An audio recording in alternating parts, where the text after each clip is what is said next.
Hello, I'm Francis Seeley from GlobalNet 21, and I'd like to welcome you to this webinar today, one of the many webinars we do, and particularly in a series called Conversations Across Borders, where we look at issues that affect us wherever we live. And today we're going to look at activism and journalism, and we have with us Ragnhild Larsson, who was a journalist, who is a journalist, but also has become an activist, and that's affected the way she looks at society and journalism. And we also have Marina Finetto joining us today, who will, with me, ask questions of Ragnhild. And it's great because we're doing these series of webinars together. And let's go over to Marina now to start this interview off. Welcome everybody to our next episode of Conversations Across Borders. Today we have Ragnhild Larsson with us. How are you, Francis? Me, I'm fine. And I'm just waiting and looking forward to this interview. And Ragnhild is a Swedish journalist, a producer, and the founder and the host of the podcast Klimatpodden, also a podcast about the climate. And this is also the topic of our conversation today. Welcome, Ragnhild, and could you tell us a little bit about yourself? Thank you very much for having me. I'm very excited about this conversation. I'm a journalist, and about 4.5 years ago, I was very frustrated with the coverage of the climate crisis in the media. And I was also very frustrated and sort of angry with the politicians who treated this as a question among other questions, when in fact it's the biggest challenge we have faced as a civilization. And I was wondering, what should I do? And then I decided to start this podcast, Klimatpodden, to be able to interview people, researchers and activists and other people who really engage in the climate crisis. So it was also to learn more about it myself, you could say. And I wanted to do something because I was a freelance journalist, and I am a freelance journalist. Then you you usually do something that someone else wants, but this time I wanted to be able to do something from scratch that was really my own idea. So that was why I started this podcast. And how was do you remember how was the feeling that you had at that point? How was the situation?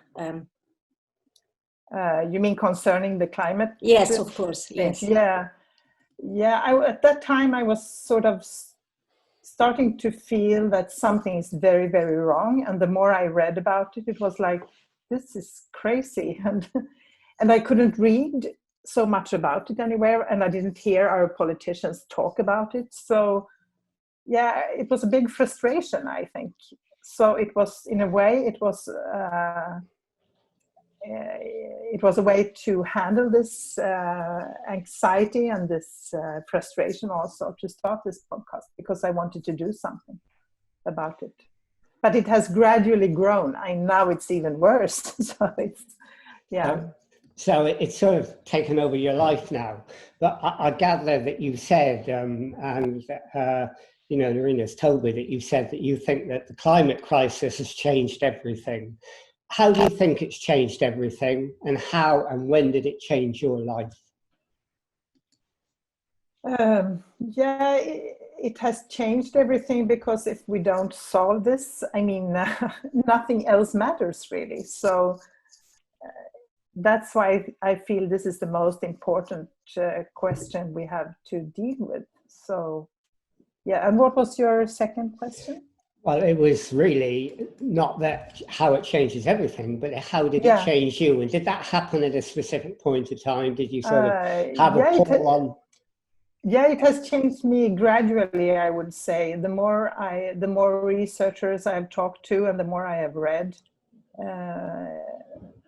it has made me feel that I have to do absolutely everything I can to handle the situation we are in. And I also feel very strongly that everything we do matters, because it's very easy to feel that, oh, I go and recycle, or I have also become a climate activist. But what does it matter? They open a new coal power plant in Germany or in China. So does it really matter? But I am a strong believer that everything we do matters. And of course there has been like turning points in this. And one was when I met Kevin Anderson, climate professor Kevin Anderson. Because he's almost like a grown-up Greta Thunberg, I would say, because he speaks the truth and he acts as if it's true. I mean, he also lives accordingly to what he knows. He stopped flying, for example. So that was a turning point for me to meet him. And I remember from the social media then when you started sharing your trips to Italy, for example, with the train, and how was the perception that people got out of you changing or stopping flying? As if we think, for example, at the movement that is growing now in Sweden with people.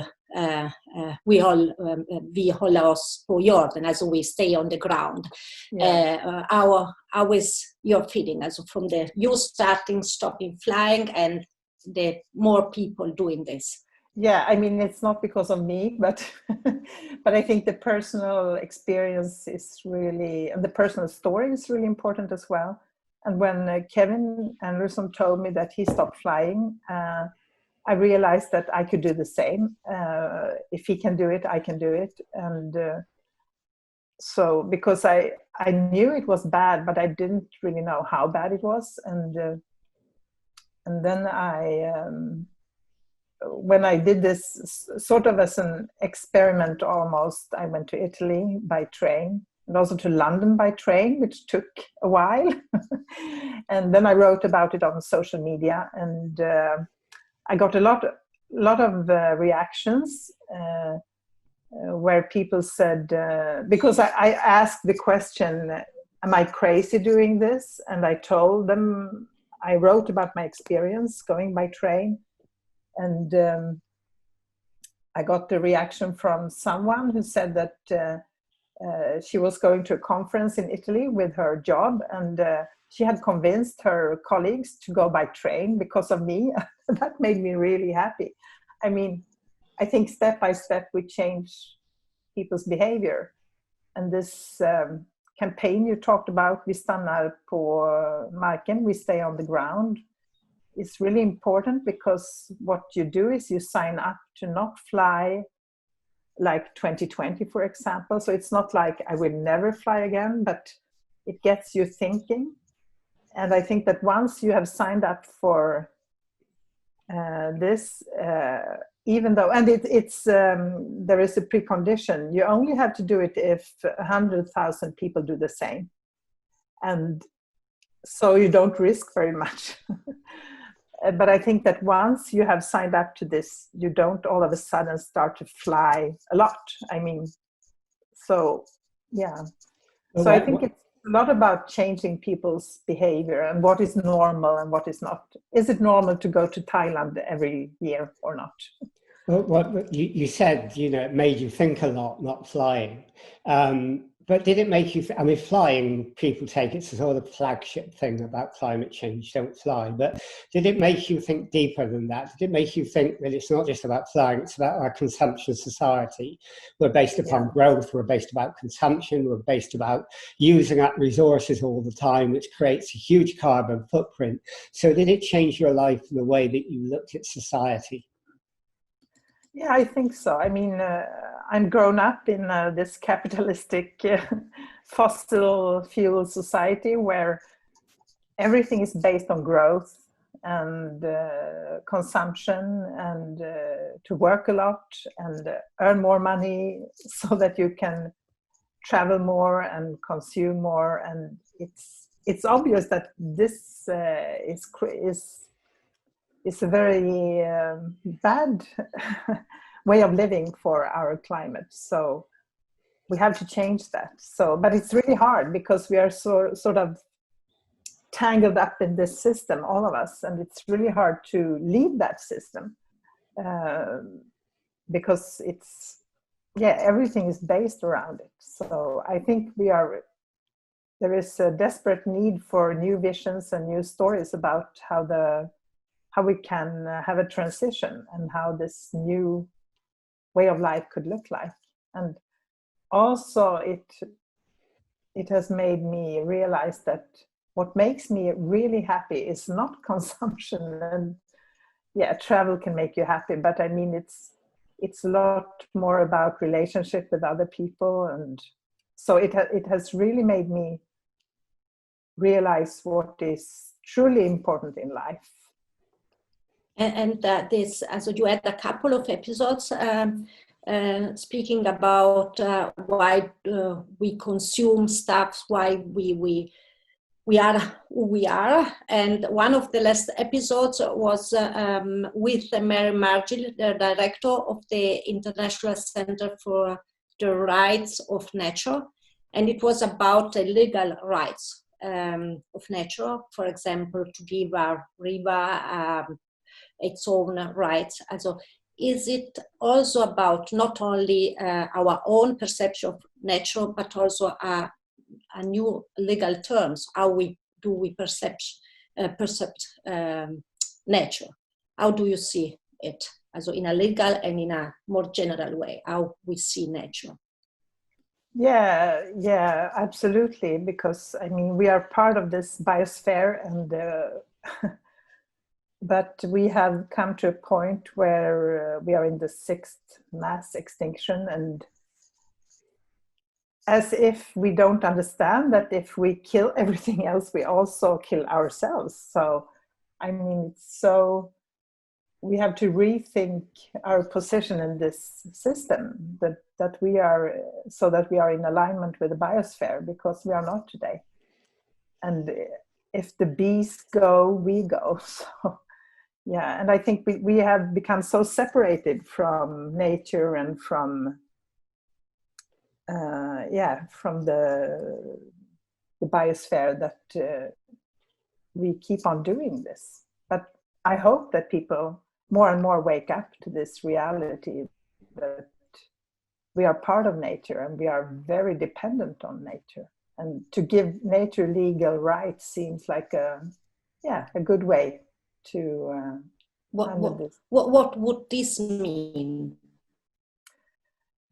That a lake, for example, will have its own rights, or a river, for example. And there are examples in the US, and I know in South America, I think, and in Sweden, there is a group of people trying to give Lake Vättern legal rights. So in that way, you can't harm it, because we keep on doing that, unfortunately.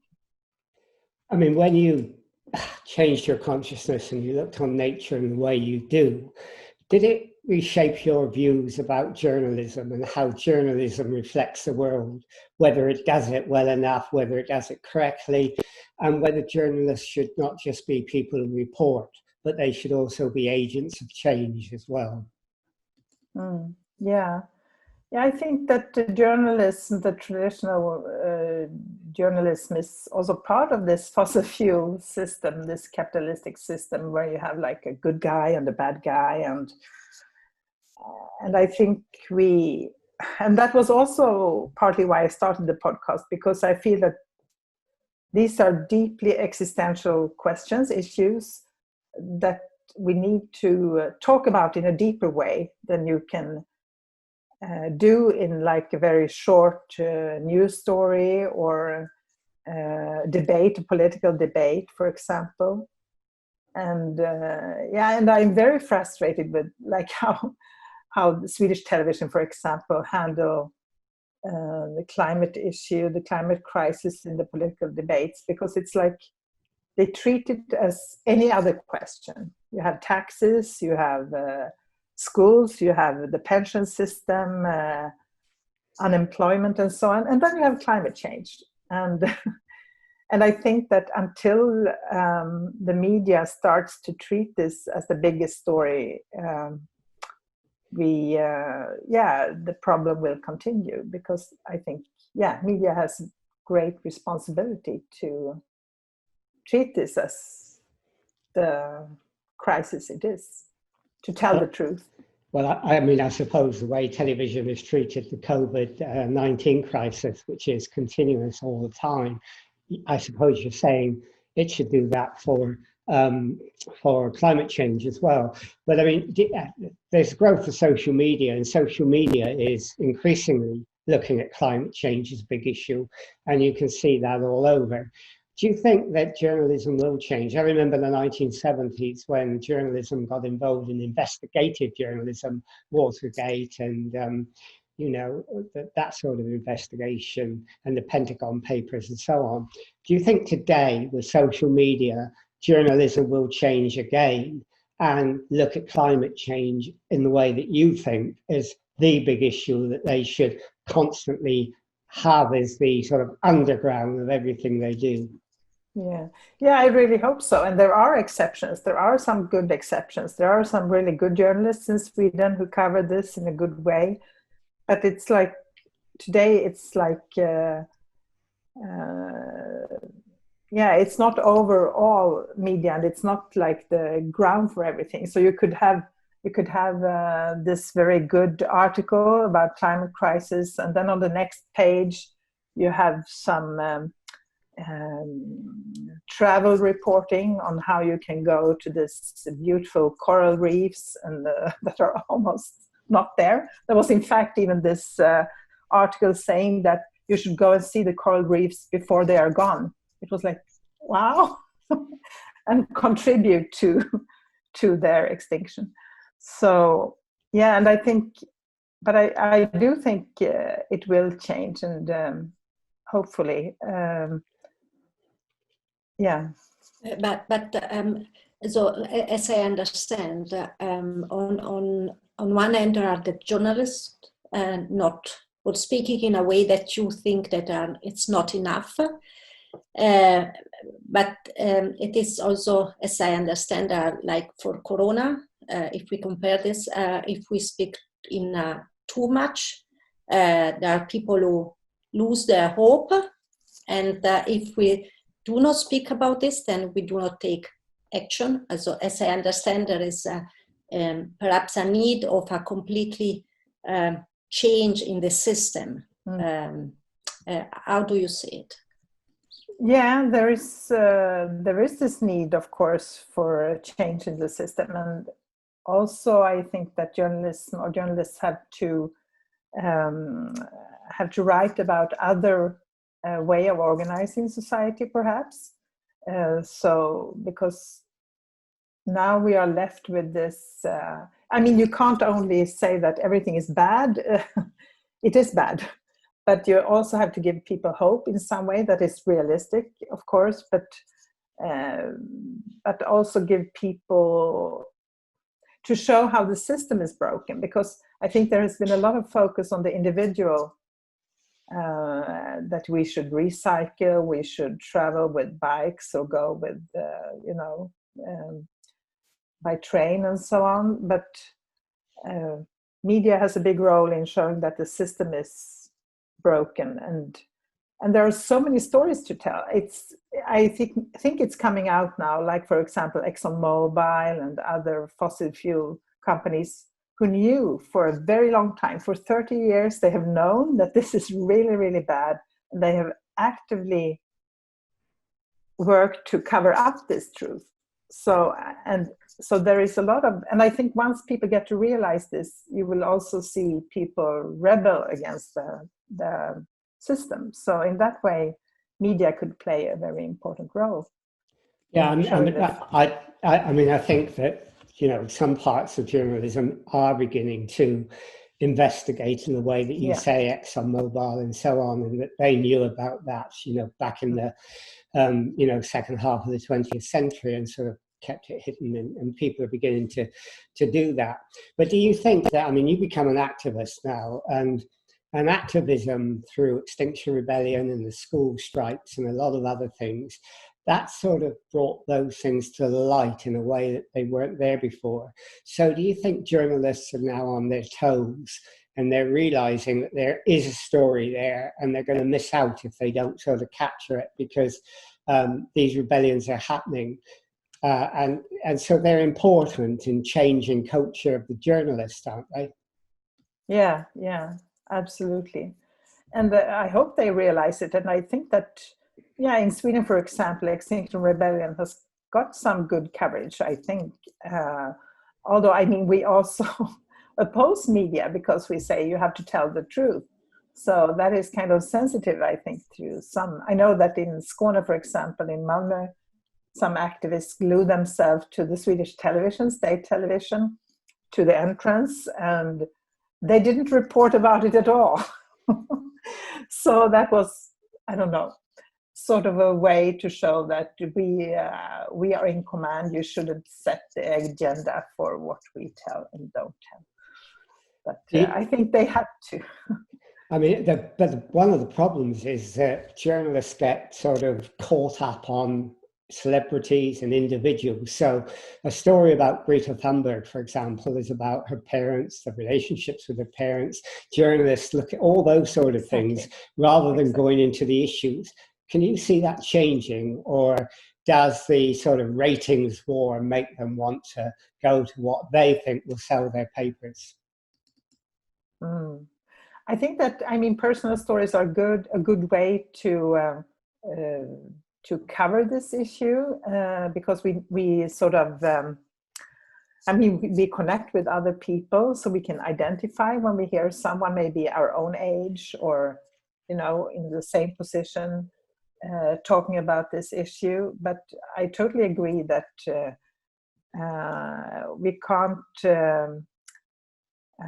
we have to move on beyond the personal story, and, as you say, talk about the issues that, like, for example, Greta Thunberg. I mean, she's very frustrated with this, that there is a lot of talk about how she is and is not, and if she's angry or sad or whatever, but they forget to talk about the issues. And it has to change.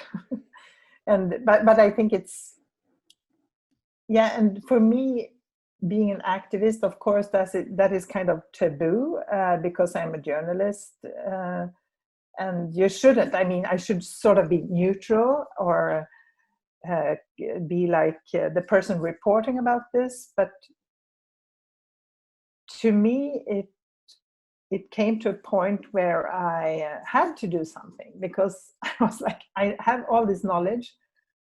I can't just stay behind my computer and write about it. I have to do something about it. So, and Ragnhild, you joined, or you are together with the Extinction Rebellion movement, and you define yourself also as an activist, and that Extinction Rebellion says that you have to fight against the system, the situation, to protest. What are you protesting against? What do you want with this? What do you want to reach with this? I mean, I want the politicians to wake up and to act, to tell the truth and to act as if it's true. I mean, because today they don't. I mean, it's we don't know, the politicians don't, they do some things on the surface, but they have to act much more rapidly. And I mean, this crisis with the corona crisis, the pandemic, shows that the politicians can act, and they can do very drastic things when they have to. But it's as if this climate crisis is not as concrete yet, to at least not to people in Sweden. So it's like, okay, we will handle that, but we will do it later. There is always this goal that in 2030 or in 2040, we will have cut the emissions by so and so much. But we have to act now. And I think that because there is this sort of idea that we can have the society we have, we only make it greener, but we have to change so much in the way we live. And yeah, and that is the that is the role of politicians. And I wish we would have much more politicians with visions of what this greener society could look like, and this society in alignment with the biosphere. You talk about storytelling, and you talk about Greta Thunberg, and they tell the wrong sort of stories. But storytelling is also important, isn't it, for telling the right sort of stories? You were saying, there are alternative ways to live, and I think you mentioned that in Extinction Rebellion that we always see protesting on the streets do other things. Like in Berlin, I think you mentioned a group of people who get together in XR, they care for each other, they live in a different way. So there's stories to tell, aren't they, about alternatives to our present sort of growth-based societies. Yeah, it's true. And I think that also, I think in the future, it will be so important that we will be much more dependent on each other, I think. And in Sweden, we have this, we are very used to being very individualistic. And it's like, you should take care of yourself. You should be able to, to take care of yourself and not be dependent on others. But I think with the escalating climate crisis, we will become much more dependent. And then to build networks with people you trust is essential. And that is also, I think, a reason to become an activist, because you meet all these wonderful people who engage in this crisis and in the future of our civilization. But this the trust that you just mentioned, it's a personal level, of course, but it is also an association on a more general, broader way. To who can I trust? And you mentioned also that we should tell the truth, and the scientific truth, perhaps, also about climate. But if we see what is happening with Corona, with this COVID-19, there are even at a, let's say, scientific level, different truths or different ways to see the truth.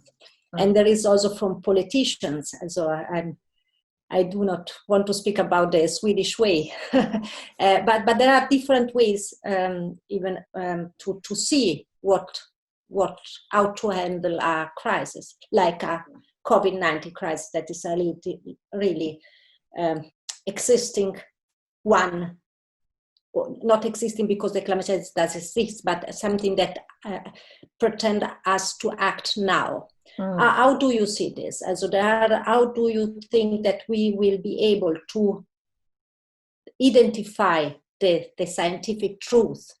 So how is it possible to tell the truth if it is so difficult to define it, because there are different ways to say it?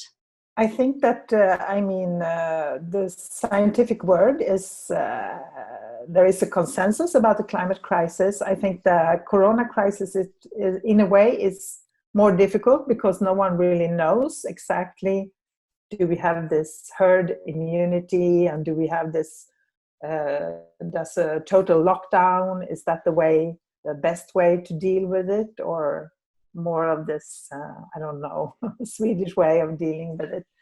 But I think that, the consensus within the scientific society is bigger. But then, of course, how you should deal with this problem then there are different views. So that might be a question. But then within Extinction Rebellion, we have this citizen assemblies that we believe could be a way forward to deal with this, because history has shown that ordinary people are not stupid. they can make good decisions also. So yeah. I mean, so in a way it's more complex.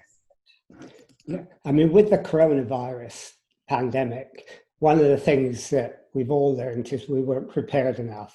We didn't realize what was going to happen, and we hadn't the risk assessments or the contingency plans for a pandemic.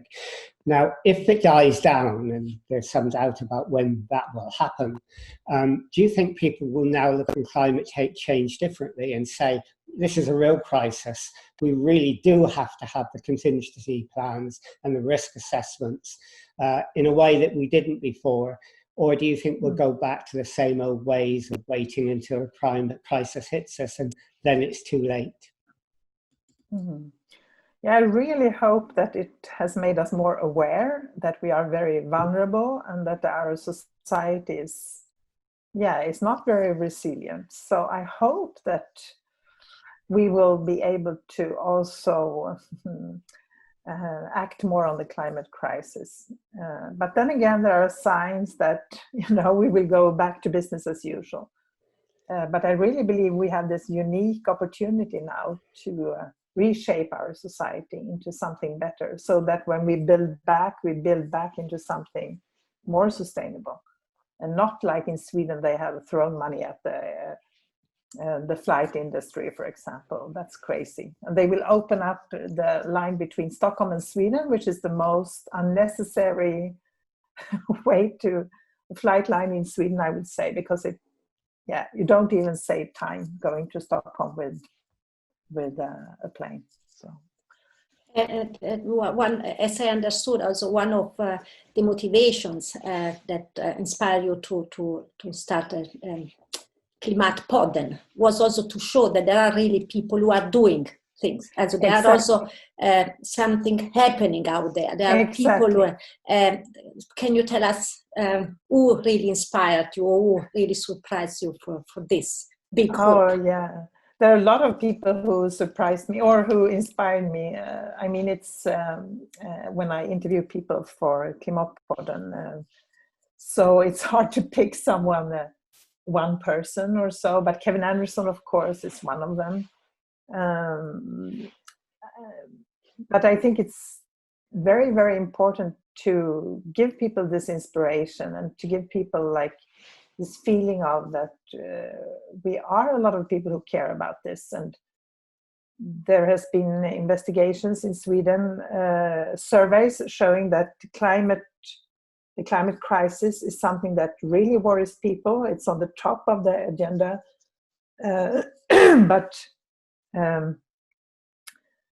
But I also feel that people don't know what to do about their anxiety. It's like, okay, and a lot of people start to feel that, okay, I recycle, I take my bike to work, but it's not nearly enough.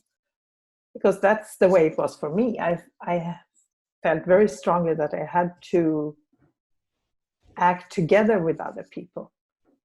So the inspiration is so important, I think, and to be able to identify. So I think to move forward, we really have to have a lot of personal stories, because it's obvious that facts alone won't change this, because we have had all the facts for a long, long time. So yeah, we need stories, I think. Okay, well, we've sort of come to the, almost to the end of the half hour now, and it's gone very quickly and it's very interesting. But maybe the last question then is if people wanted to know more about the work you do, your podcast, or get in touch with you, how would they do that? They can contact me on klimatpodden.se is the link to the podcast. It's mostly in Swedish, but there is also a mail, Ragnhild@convoy.se, where you can mail me, of course, and I am also on social media, so on Twitter and Facebook and so on. So yeah, please get in touch. And the best way to meet you is probably to go to some Extinction Rebellion's actions, and then can people meet you in person. Yeah, that's the best way. Someone asked, what's the best way to support a climate activist? It's to become one yourself. So, yeah. Okay, well, thanks for doing that. And Marina, I'll let you sort of conclude and wind it up because you started it. No, I think that as we very often say, when we have interesting conversation, this is only the beginning of a conversation. It's not the end. And of course, we invite you, Ragnhild, to keep sharing stories about climate, and we will, of course, speak again about this topic. Thank you so much, Ragnhild, for being with us today.